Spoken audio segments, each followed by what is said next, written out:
14장 16, 17절 제 성경 172페이지에 14장 17절 아니요 16절과 17절 우리 한 목소리로 함께 읽겠습니다. 16절 시작. 내가 아버지께 구하였으니 그가 또 다른 보혜사를 너희에게 주사 영원토록 너희와 함께 있게 하리니 그는 진리의 영이라. 세상은 능히 그를 받지 못하나니 이는 그를 보지도 못하고 알지도 못하느라. 그러나 너희는 그를 아나니 그는 너희와 함께 거하시며 또 너희 속에 계시겠습니다. 아멘. 여러분, 하나님께서 성령을 저와 여러분에게 주신 줄로 믿습니다. 사람들은 성령을 주신 목적에 대해서 치유를 받기 위해서, 방언을 받기 위해서, 또 은사를 주시기 위해서, 또 믿음을 더 성장시키기 위해서라고 생각을 합니다. 물론 그것이 틀린 말은 전혀 아닙니다. 그러나 그것은 성령에 대해서 잘 모르는 소리예요. 우리가 성숙한 신앙인으로서 또 성령을 받은 자로서 살기를 원한다면 오늘 선포되어지는 이 하나님의 말씀을 통하여서 우리에게 주신 성령의 목적이 무엇인지 확실하게 깨달을 수 있으시기를 바랍니다. 첫째, 우리에게 주신 성령의 목적은 중생 체험에 있습니다. 중생을 체험하는 데 있어요. 요한복음 3장 3절 말씀을 보면 예수께서 대답하여 가라사대 진실로 진실로 내게 이르노니 사람이 거듭나지 아니하면 하나님의 나라를 볼 수 없다. 주님이 말씀하셨어요. No one can see the kingdom of God unless you are born again. born again. 중생의 체험, 곧 거듭남입니다. 이 3절의 말씀은 니고데모가 그렇죠? 니고데모 맞죠? 니고데모가 아니 어떻게 사람이 어머님의 뱃속에 들어갔다가 다시 태어나는 것이 아닙니까? 거듭남에 대해서 이러니까 예수님께서 말씀하시기를 거듭남은 육체적인 재탄생이 아니라 전혀 다른 차원이라. 곧 성령의 거듭남. 그것은 곧 하나님께로부터 오는 새 생명을 뜻해요. 그래서 요한복음 3장 6절에 보면 육으로 난 것은 육이요 성령으로 난 것은 영이라. 영은 살아있는 영입니다. 죽은 영은 없어요. 영은 살아있어요. 육체는 죽어요. 혼도 죽습니다. 그러나 영은 항상 살아있어요. 살아서 하늘로 가는 거 아닙니까?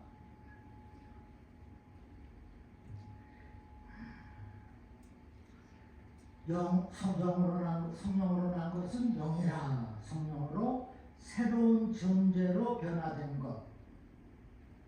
성령으로 난 것. 영으로 새로운 존재가 된 것을 거듭남이라고 하는 거예요. 이것을 다시 태어났다. born again이라고 하고 이것을 중생의 체험이라 하는 거예요. 이 중생의 체험이 없으면 아무리 교회를 오래 다니고 기도를 열심히 하고 많은 사람들을 전도한다고 하더라도 구원은 없습니다. 하나님의 나라는 들어갈 수 없고 볼 수도 없어요. 그러지 않습니까? 사람이 born again 하지 않으면, 거듭나지 않으면 하나님의 나라를 사람이 거듭나지 아니하면 즉 중생의 체험이 없으니 구원이 없고 구원이 없으니 더욱이 하나님의 나라는 들어가지 못하게 된다는 거예요. 그래서 하나님께서 우리에게 성령을 주신 목적은 바로 이 중생의 체험을 주시기 위해서라는 이 사실을 믿으시기를 바랍니다. 그리고 거듭남의 특권은 영적인 능력에 있습니다. 하나님 아버지께서는 자녀인 저와 여러분이 우리가 거듭나서 영적으로 능력 있게 살기를 원하신다는 이 사실을 또한 믿으시기를 바랍니다. 제가 말하고 있는 것은 우리 교회 특별히 이 자리에 계신 모든 분들은 모두가 중생의 체험을 하신 줄로 믿습니다. 그리고 또 모두가 중생의 체험, 그 거듭남의 비밀을 깨닫고 구원을 받은 능력의 하나님의 사람인 줄로 또한 믿습니다. 혹시라도 아직까지 중생의 체험이 없으시다면 이 시간 선포되는 말씀을 통해서 성령 받고 거듭남의 비밀을 깨우치는 시간이 되기를 주님의 이름으로 축원합니다. 두 번째, 성령을 주시는 목적은 열매, 곧 성령의 열매를 맺기 위해서입니다. 사도 베드로가 얼마나 성격이 불같고 급하였는지 예수님이 잡혀가시는 것을 보고 칼을 들고서 말고의 귀를 내리쳤습니다. 잘라버렸습니다. 이때 예수님께서 이렇게 말씀하시죠. 칼을 쓰는 자는 칼로 망한다 하시며 베드로를 책망하셨습니다. 베드로는 워낙 성격이 단열적이고 급했어요. 참을 수가 없습니다. 그러나 베드로전서 1장 15절에 보니 오직 너희를 부르신 거룩한 자처럼 너희도 모든 행실에 거룩한 자가 되라. 놀랍도록 변화가 되었다. 야, 너희도 거룩한 자처럼 그 행실을 거룩하게 해. 복음서에서 나타난 매우 성격이 급하고 혈기가 왕성한 베드로가 지금은 전혀 다른 사람이 되었어요. 성도를 위하여서 신방도 하고 전화도 하고 행실이 거룩한 자가 되었다는 말씀이에요. 너희도 그렇게 하라 권면하고 있어요. 그런데 여러분, 베드로가 어떻게 이처럼 변화가 되었습니까? 그것은 베드로가 오순절 마가 다락방에서 성령을 받았기 때문 믿습니까? 그렇게 성령으로 충만한 베드로는 복음을 사온 사방에 전하며 열매, 곧 성령의 열매를 맺고 살고 있는 것입니다. 갈라디아서 5장 22, 23절이 뭐죠? 성령의 열매. 오직 성령의 열매는 사랑과 희락과 화평과 사기와 오래 참음과 자비와 양성과 충성과 온유와 절제이니 이것을 금한 자는 누구요? 아무도 없다. 이 같은 것을 금지할 법이 없느니라 했어요.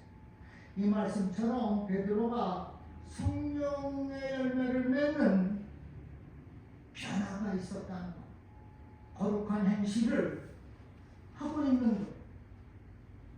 예수님은 마태복음 7장 16절에서 그의 열매로 그들을 알지니라고 했어요. 성령의 열매를 보고서 그 사람의 신앙을 알 수가 있다는 것입니다.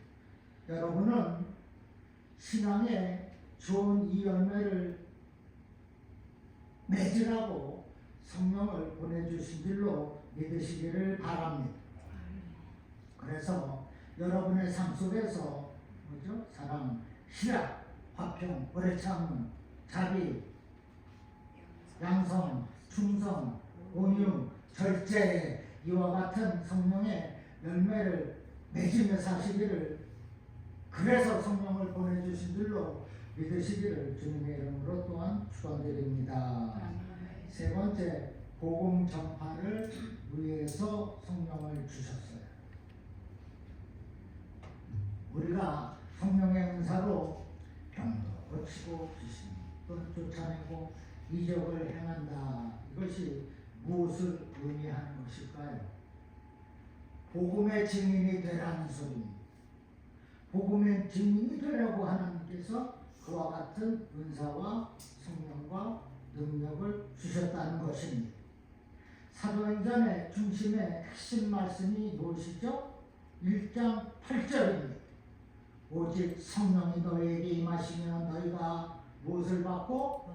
권능을 받고 예루살렘, 온 유다, 사마리아 땅 끝까지 이르러 내 증인이 되리라.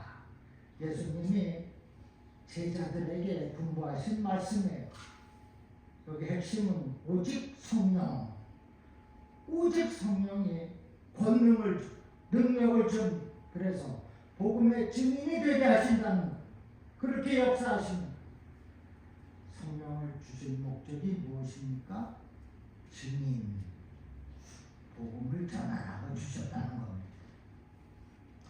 예수님은 제자들에게 기다리라고 했고, 그 기다림의 이유는 성령의 능력이 없이는 너희가 아무 사역도 할 수가 없기 때문에 의사 성령이 오기를 기다리라.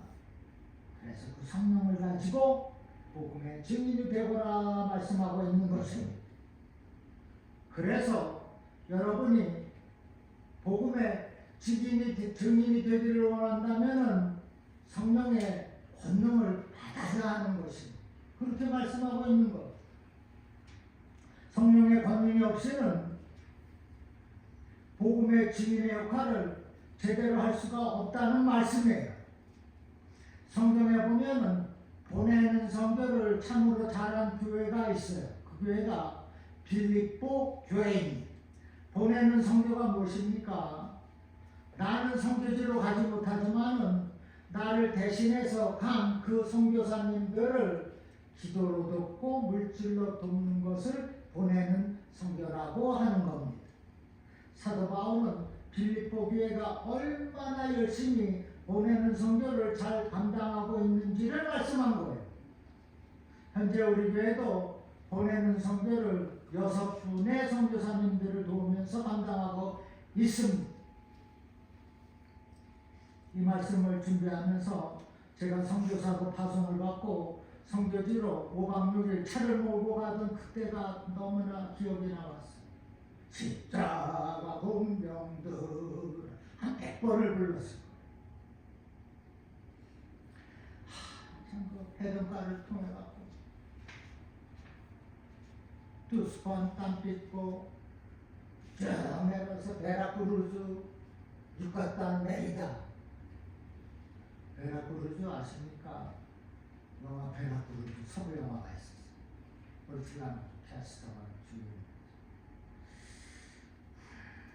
베라크루즈 안에는 엄청난 고대 문화 지기가 거기 다 있습니다.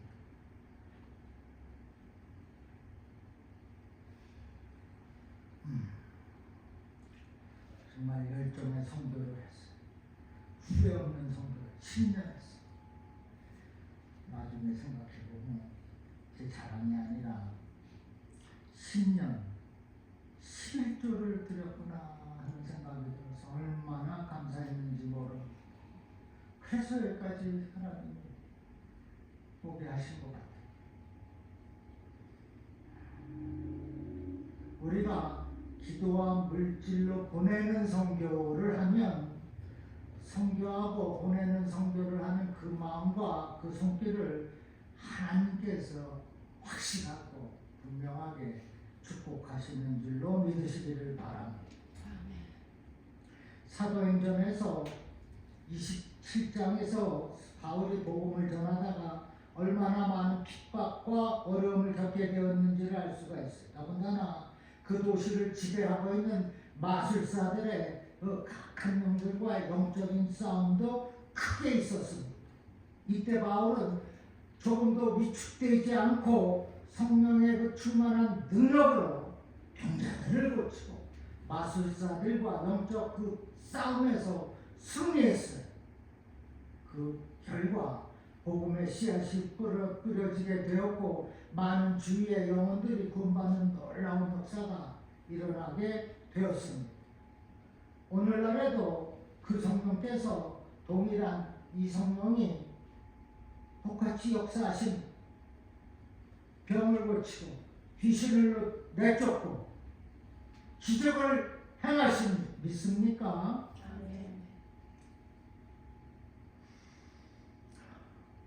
성령을 주신 목적이라는 것입니다. 그 권능을 가지고 병자를 고치고 귀신을 내쫓고 영적 싸움에서 승리하라고 주셨다는 것. 빌빌대고 울기나 하고 그러지 말고 나는 성령 받은 자로서 영적 싸움에서 승리하며 산다. 그것이 성령을 주신 목적이라는 것입니다. 믿으시기 바랍니다.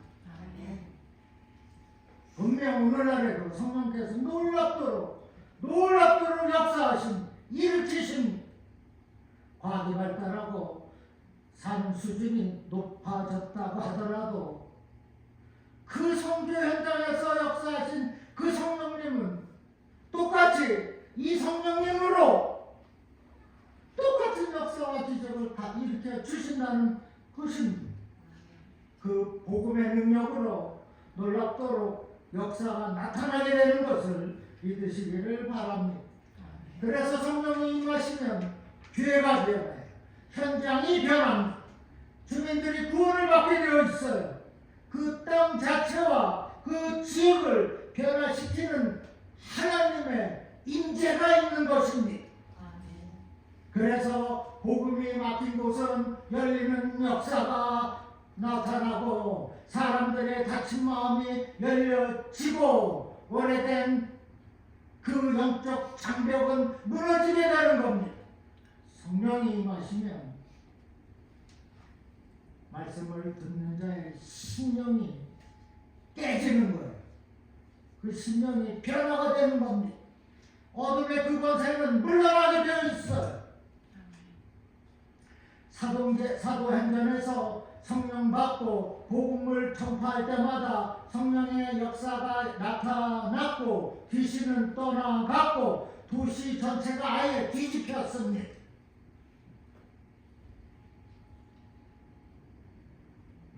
그래서 빌립보 교회, 에베소 교회와 같은 안디옥 교회와 같은 교회가 생겨나게 된 것입니다. 성령의 그 임재는 단순한 도움이 아닌 아예 도시 전체를 다 흔드는, 변화시키는 하나님의 통치의 돌파가 있는 겁니다. 어둠의 그 더러운 권세는 복음 앞에서 더 이상 머무를 수가 없어요. 많은 사람들이 병에 치유가 있기 때문에 그 어둠의 병의 역사는 떠나가고 만다는 것입니다. 그래서 성경에 보면은 사마리아, 루스드라, 빌립보, 에베소 이러한 지역이 복음이 들어가서 그 도시의 가치관이 경제가, 문화가, 구조가, 영적 구조가 완전히 달라졌습니다. 여러분, 복음이 지나가는 그곳에 반드시 역사가 나타납니다. 성령께서 하시는 것입니다. 그렇게 성령이 임하시면 그 땅은 반드시 변화가 되고 또한 성령이 임해야 40년 동안 되었어도 교회가 변화가 되는 것입니다. 성령 없으면 그 전통 역사 아무 소용없어요. 성령이 살아 움직이는가 우리는 항상 민감하게 생각하고 위에서 기도해야 되는 거예요. 성령 없는 교회는 쓸모가 없어요. 문 닫으시기 바랍니다. 성령이 살아있어야 그곳이 주님의 몸 된 교회가 된다는 거예요.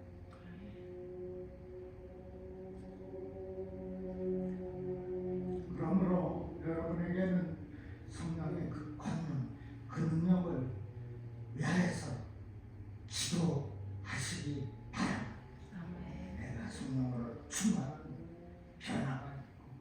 주도 변화가 되게 있는 거예요.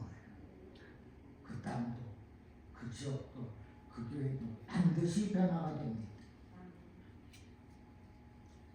이제 성경을 보여주신 목적, 중생의 체험, born again 경험케 하고 또 성령의 열매를 맺게 하고 또 땅끝까지 이 지역, 이 교회, 저 교회 다 오직 성령으로 변화가 되는 거예요. 그래서 오직 선교하는 데 있는 줄로 믿습니다. 이제 여러분은 성령께서 보여주시는 그 권능으로 그 힘과 능력으로 보내는 선교를 감당하면서 오직 성령으로 또 오직 선교하는 저와 여러분 그리고 우리 교회가 되도록 성령을 위해서 날마다 간구하시기를 주님의 이름으로 축원합니다. 기도해. 아버지, 성령 충만입니다. 오직 성령이라 했어요. 오직 성령의 권능을 준다. 그래서 내가 복음의 증언이 된다.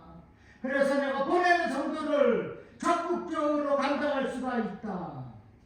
아버지, 성령을 보여주신 목적을 알게 되었으니 이제는 그 중생의 체험을 한 것을 가지고 성령의 열매를 맺게 하시고 복음의 증인이 되게 하여 주시어서 우리 교회와 또 이 지역까지 몽땅 복음의 놀라운 역사가 나타나게 하여 주시옵소서. 성령 부어 주셨사오니 이제는 성령의 사람으로 살아가겠습니다. 감사하며 예수님의 이름으로 기도합니다. 아멘.